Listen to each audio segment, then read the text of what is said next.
Guys, welcome to HardReset.Info channel. Today I have REALME GT 60 and I want to show you how add event to your calendar on this device. Swipe up the screen and open calendar application. In it we can change view for a month to be easily to add and tap on the day when we want to add it, maybe 20 of June. In it, this plus icon and event. First step, you can add title of your event. In this part you can add this event to your group on Gmail.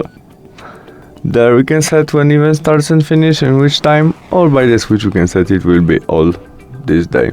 Repeat of that, maybe every week, every month, what you prefer. You can add this event to people calendar.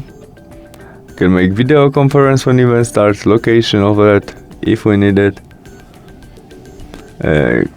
Next step is notification. You can add more than one notification, what you prefer. There we can change color of our notification in calendar, about this event, description and attachment. After you set all you need, we press save and we have it in our calendar right now.